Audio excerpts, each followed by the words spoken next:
Bismillahirrahmanirrahim. Assalamualaikum warahmatullahi wabarakatuh. Halo teman-teman semuanya.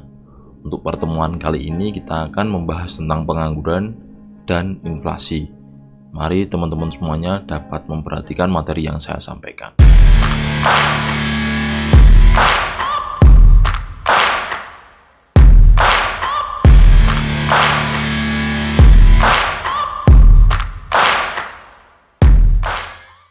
Kita awali dengan pengertian pengangguran. Ada dua ahli yang menyampaikan mengenai pengangguran ini menurut Sukirno, Satono Sukirno dan Nangga tahun 2005. Menurut Satono Sukirno, pengangguran adalah jumlah tenaga kerja dalam perekonomian yang secara aktif mencari pekerjaan, akan tetapi belum memperolehnya. Sedangkan menurut Nangga, ini pengangguran merupakan suatu keadaan di mana seseorang tergolong dalam kategori angkatan kerja. Nah, angkatan kerja ini adalah 15 tahun ke atas menurut Badan Pusat Statistik. Tidak mempunyai pekerjaan dan juga secara aktif tidak sedang mencari pekerjaan. Jadi tidak sedang mencari pekerjaan itu termasuk dalam pengangguran. Kalau sudah masuk dalam kategori angkatan kerja adalah usia di atas 15 tahun. Nah, ini dua pengertian pengangguran menurut ahli. Selanjutnya ada jenis-jenis pengangguran. Nah, di sini dibagi menjadi dua berdasarkan sebab terjadinya dan berdasarkan waktu kerja, lama waktu kerja. Kita awali dengan berdasarkan sebab terjadinya. Yang pertama adalah friksional. Friksional ini secara pengertian adalah seseorang yang ingin mencari pekerjaan yang lebih baik lagi. Jadi ada berpindah tempat mencari pekerjaan yang menurut si pencari kerja ini lebih baik daripada pekerjaan yang sekarang dimiliki. Jadi pengangguran friksional adalah pengangguran yang disebabkan oleh sistem yang tidak bisa mempertemukan antara pembuka lowongan kerja dan mencari kerja. Jadi karena ini ketidaksesuaian antara pencari kerja dan pembuka lowongan kerja sehingga mencari pekerjaan lain yang lebih baik lagi. Itu sedangkan siklikal ini karena keadaan ekonomi suatu negara. Terjadi resesi ekonomi ataupun kemunduran-kemunduran ekonomi dalam suatu negara. Sedangkan struktural di sini secara mudah adalah perubahan struktur perekonomian. Contoh dari agraris ke industri. Jadi sebelumnya pertanian yang menyebabkan para pencari kerja belum memiliki skill yang sesuai dengan struktur perekonomiannya sehingga dia menganggur. Dari petani berubah menjadi industri karena belum memiliki skill, tersebut dia akhirnya atau para pencari kerja ini belum bisa mendapatkan pekerjaan akibat dari struktur perekonomian yang berubah dari agraris ke industri. Kemudian yang keempat adalah karena teknologi di sini. Nah, di sini akibat dari mesin. Nah, ini bisa terjadi pengangguran akibat dari penggunaan mesin. Pengangguran teknologi disebabkan oleh adanya peralihan dari tenaga kerja manusia menjadi mesin. Nah, di sini bisa muncul terjadinya pengangguran karena SDM, sumber daya manusia, digantikan oleh mesin. Ini masih banyak contoh beberapa perusahaan yang menggantikan atas dasar efektivitas dan efisiensi meng-PHK karyawannya digantikan dengan mesin. Itu untuk berdasarkan sebab terjadinya. Selanjutnya jenis pengangguran berdasarkan lama waktu kerja. Di sini ada pengangguran terbuka. Pengangguran terbuka adalah keadaan seorang yang sama sekali tidak bekerja dan sedang berusaha mencari pekerjaan. Jadi seorang yang tidak bekerja, sama sekali tidak bekerja dan sedang berusaha mencari pekerjaan atau berusaha mencari pekerjaan dari lowongan-lowongan pekerjaan. Nah, ini karena tidak sedang mencari pekerja, orang yang masuk dalam angkatan kerja dan tidak sedang mencari pekerjaan sudah masuk dalam pengangguran terbuka. Tuh.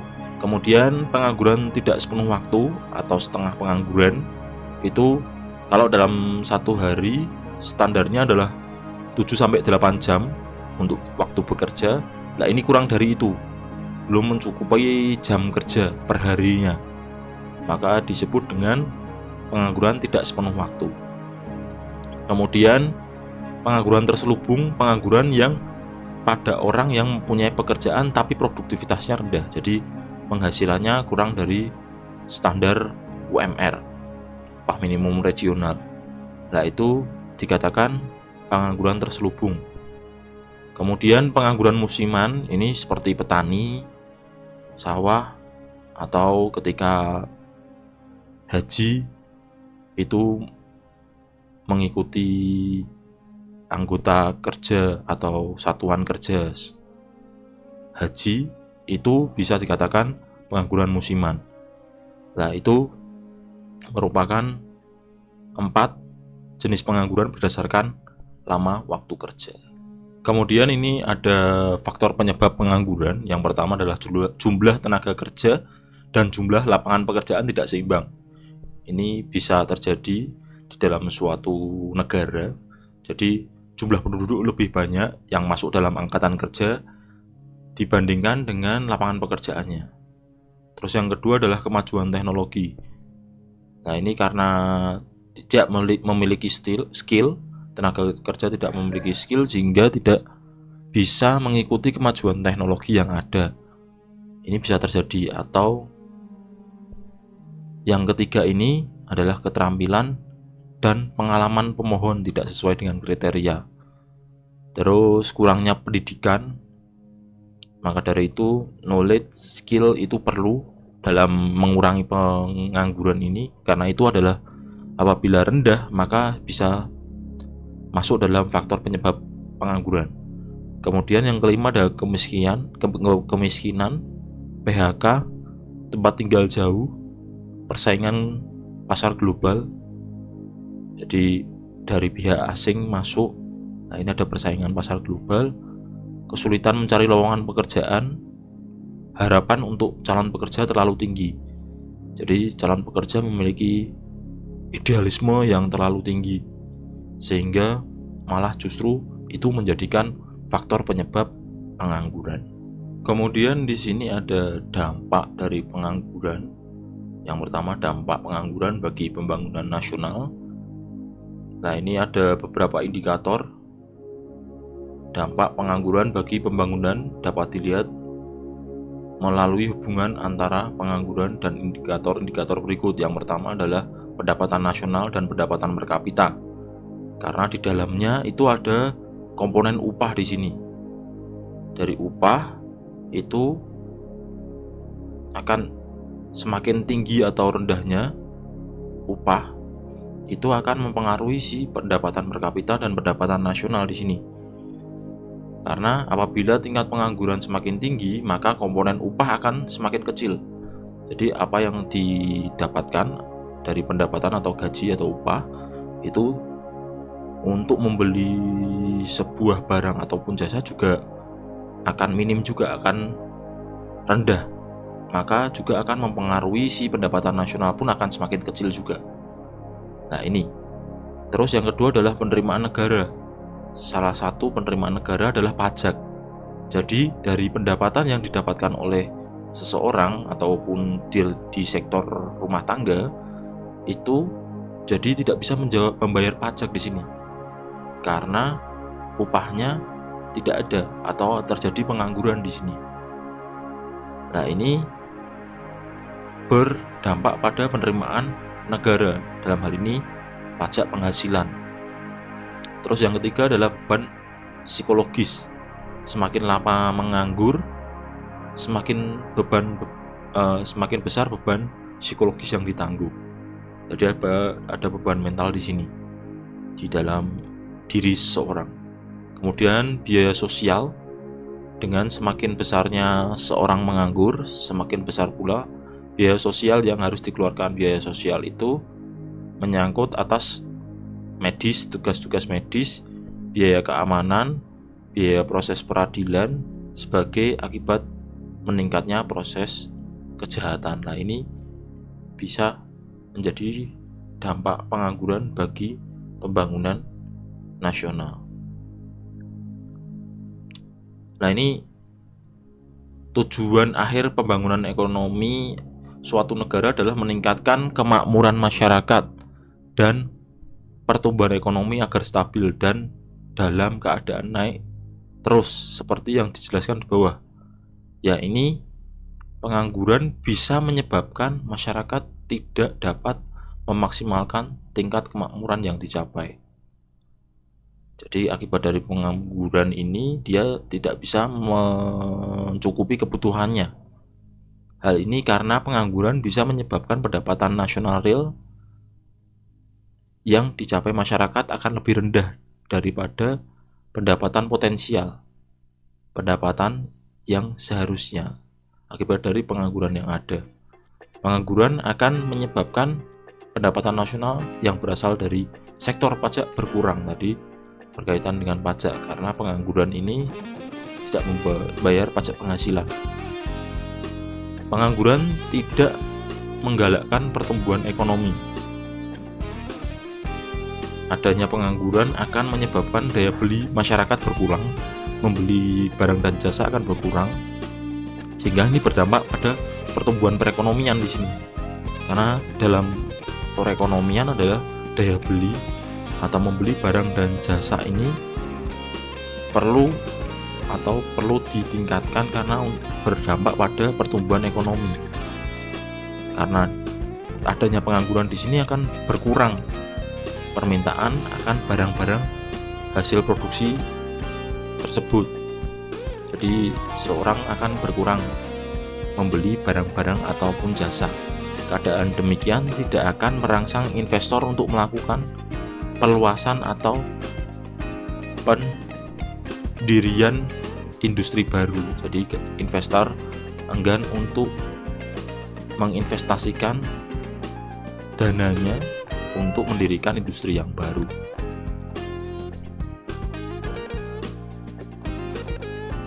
Kemudian ini ada cara mengatasi pengangguran. Sebenarnya pemerintah sudah melakukan beberapa cara memang, dengan salah satunya adalah mendirikan badan pelatihan. Nah, itu cara-cara negara untuk mengurangi pengangguran. Kemudian ini menurut Paul Samuelson dan William dalam buku ekonomi mengemukakan cara-cara mengatasi pengangguran. Yang pertama adalah memperbaiki pasar tenaga kerja. Nah, ini antara jumlah lowongan, jumlah industri dengan tenaga kerja, jumlah penduduk yang masuk dalam angkatan kerja. Ini memperbaiki itu, menyediakan program pelatihan, menciptakan program padat karya. Nah, ini bisa terjadi tambahan UMKM. Nah, ini cara mengatasi pengangguran. Ini juga untuk mengurangi pengangguran, ini mengembangkan tenaga kerja secara menyeluruh dan terpadu yang diarahkan pada peningkatan kompetensi dan kemandirian tenaga kerja, peningkatan pengupahan, penjaminan kesejahteraan, perlindungan kerja, dan kebebasan berserikat. Nah, ini menambah lagi kompetensi dan mendirikan kemandirian tenaga kerja. Terus meningkatkan kualitas dan kuantitas penempatan tenaga kerja ke luar negeri dengan memperhatikan kompetensi, perlindungan, dan pembelaan tenaga kerja yang dikelola secara terpadu dan mencegah timbulnya eksploitasi tenaga kerja. Nah, ini pengaruhnya dengan inflasi antara pengangguran dengan inflasi yang tinggi akan mendorong produsen melakukan efisiensi terhadap industrinya. Nah, ini karena adanya inflasi yang tinggi, ada efisiensi sehingga merasionalkan tenaga kerja. Akan ada perampingan di sini. Perampingan organisasi akibat dari inflasi yang ada, yang berimbas pada pengangguran. Ini kaitannya dengan inflasi, harga naik, tapi daya beli menurun. Nah, ini berdampak ke tenaga kerja, juga akan ada perampingan di sini. Penawaran tenaga kerja semakin bertambah, sedangkan permintaan terhadap tenaga kerja kian berkurang. Jadi industrinya akan berkurang karena ada perampingan tadi, mengurangi jumlah tenaga kerja. Tenaga kerja yang menganggur terpaksa harus mau menerima upah yang rendah. Tidak jarang pula lebih rendah nilainya daripada harga barang-barang yang untuk menghidupi kebutuhan sehari-hari. Nah, ini kaitannya dengan inflasi terhadap pengangguran. Inflasi merupakan kondisi kenaikan harga barang dan jasa. Jadi di sini ada kenaikan harga barang dan jasa secara umum dan terus-menerus. Nah, ini juga berdampak kepada peredaran uang yang ada di dalam masyarakat akibat dari inflasi ini. Nah, ini adalah pengertian dari inflasi. Kemudian ini ada ciri-ciri negara yang mengalami inflasi. Selain harga-harga naik, harga barang maupun jasa, ini juga ada jalannya uang yang beredar, itu melebihi kebutuhan.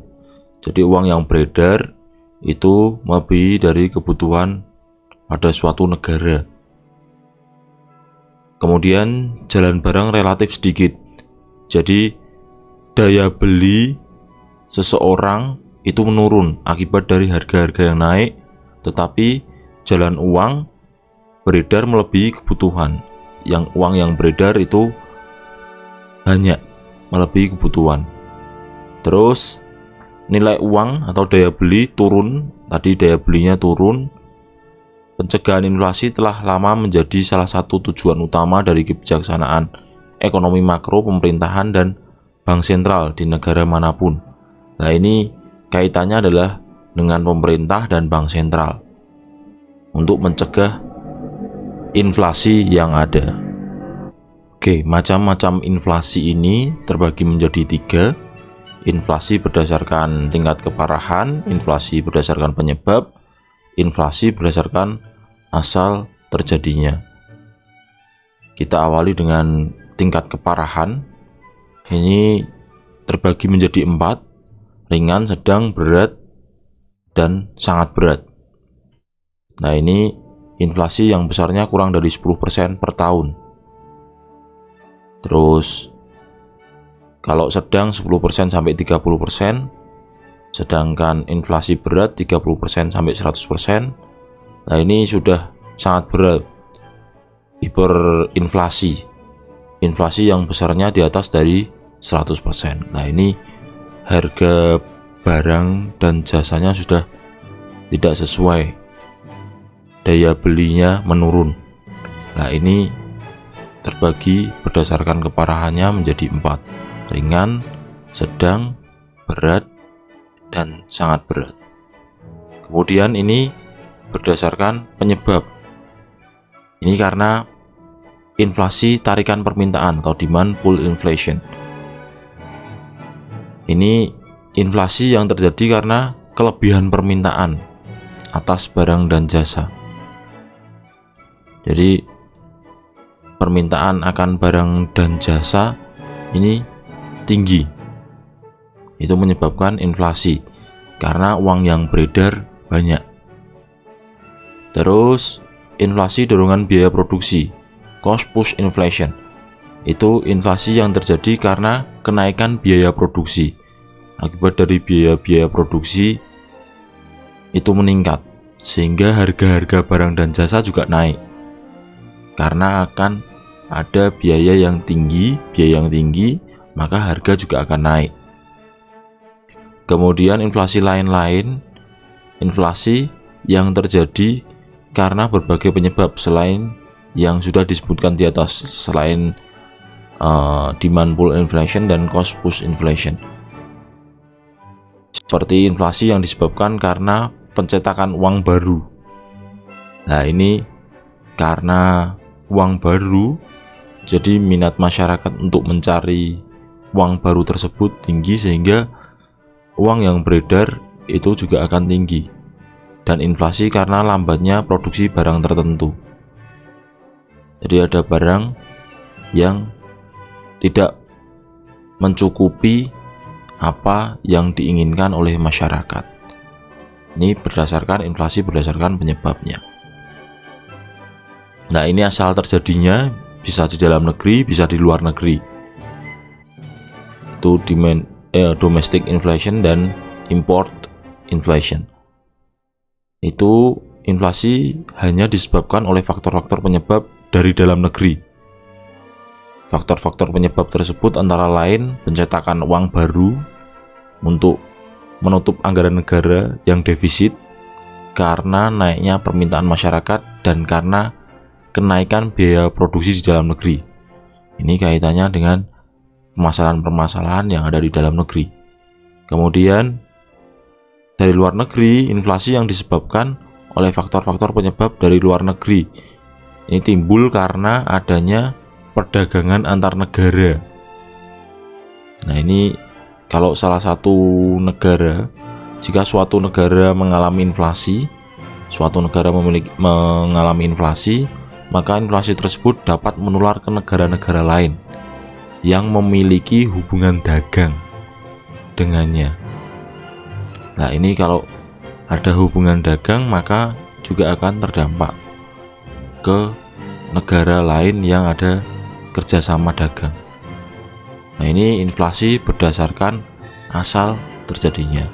Jadi tadi dibagi menjadi 3 berdasarkan tingkat keparahannya, berdasarkan penyebabnya, dari permintaannya, kelebihan permintaan atas barang dan jasa itu juga bisa terjadi inflasi karena harga-harga naik akibat dari biaya yang juga naik, biaya produksi yang naik, atau inflasi lain-lain. Itu disebabkan karena pencetakan uang baru, atau inflasi karena lambatnya produksi barang tertentu. Di pertemuan sebelumnya kita membahas tentang pengaruh inflasi terhadap pengangguran, karena daya beli yang turun sehingga investor tidak menginvestasikan dananya untuk mendirikan sebuah lapangan kerja, sehingga juga berdampak kepada pengangguran karena daya beli yang minim. Lah, itu bisa menyebabkan pengangguran. Lah, selain itu pengaruh inflasi terhadap perekonomian. Ini inflasi menggalakkan penanaman modal spekulatif. Ini pengaruh terhadap perekonomian. Nah, ini tingkat bunga meningkat dan akan mengurangi investasi. Karena bunga yang tinggi untuk membayar hutang untuk investasi itu, maka kurang adanya investor yang berkeinginan untuk membuka sebuah perusahaan atau menambah lagi unit-unit baru. Nah, ini dampak inflasi di sisi perekonomian. Kemudian inflasi menimbulkan ketidakpastian keadaan ekonomi dan masa depan. Memang berkaitan dengan harga. Nah, ini akan tidak pasti. Kemudian menimbulkan masalah neraca pembayaran mengenai hutang dan lain sebagainya. Terus pengaruh terhadap individu dan masyarakat. Lah, ini pendapatan real merosot, memburuknya distribusi pendapatan karena lapangan kerja yang kurang, sehingga pendapatan yang didapatkan oleh sektor rumah tangga juga memburuk atau mendapatkan gaji yang tidak sesuai yang harusnya diterima, di bawah dari standar yang ada, di bawah dari upah minimum regional. Nah itu kemudian juga karena pendapatan yang kurang, nah ini juga mengurangi nilai real tabungan. Karena pendapatan yang berkurang, maka untuk konsumsi saja sudah terpenuhi bagus, maka mengenyampingkan tabungan, apalagi masalah pajak penghasilan. Nah itu sudah diabaikan oleh individu maupun masyarakat, karena sudah tidak sesuai dengan pendapatan yang didapatkan, tidak sesuai hanya untuk memenuhi kebutuhan saja, konsumsi saja. Untuk tabungan dan membayar pajak itu akan berkurang, apalagi pajak tidak dibayar. Nah itu nanti kaitannya dengan pajak juga, itu nanti menurunkan tingkat pendapatan dari pemerintah. Jadi pajak itu mempengaruhi perekonomian sebuah negara. Itu pengaruh inflasi. Kebijakan untuk mengatasi inflasi ini ada dua, moneter dan fiskal. Moneter ini berkaitan dengan perbankan, sedangkan fiskal ini APBN dan pajak. Untuk kebijakan moneter ini kebijakan yang berasal dari bank sentral. Dalam hal ini kalau di Indonesia ada Bank Indonesia. Nah ini untuk mengatur uang yang beredar. Nah yang pertama adalah politik diskonto. Nah di sini ini bank sentral untuk mempengaruhi peredaran uang ini menaikkan dan atau menurunkan tingkat bunga, karena diharapkan di sini dengan mengatur tingkat bunga itu bisa mengatur uang yang beredar. Nah, sehingga di sini orang atau masyarakat ataupun individu ini bisa memilih untuk bisa menabung sejumlah dananya. Nah, itu politik diskonto. Jadi menyimpan sejumlah uang untuk mengatur uang yang beredar. Ada proses tabungan karena ada pengaturan tingkat suku bunga, tingkat bunga. Kemudian ada politik pasar terbuka di sini. Nah, di dalam politik pasar terbuka ini dijalankan dengan membeli dan menjual surat-surat berharga. Jadi surat-surat berharga itu dibeli atau dijual. Kemudian dengan menjual surat berharga diharapkan uang akan tersedot dari masyarakat. Jadi untuk mengatur uang yang beredar di sini dibeli surat-surat berharganya. Kemudian politik persediaan kas atau kas rasio selesai. Nah, ini bagaimana bank sentral mempengaruhi peredaran uang. Ini semua berkaitan dengan peredaran uang. Ini dengan jalan menaikkan atau menurunkan persentase persediaan kas dari bank dengan dinaikkannya persentase persediaan kas. Diharapkan jumlah kredit akan berkurang. Nah, ini untuk kebijakan moneter. Sedangkan kebijakan fiskalnya adalah mengatur kembali APBN, mengatur kembali pengeluaran pemerintah.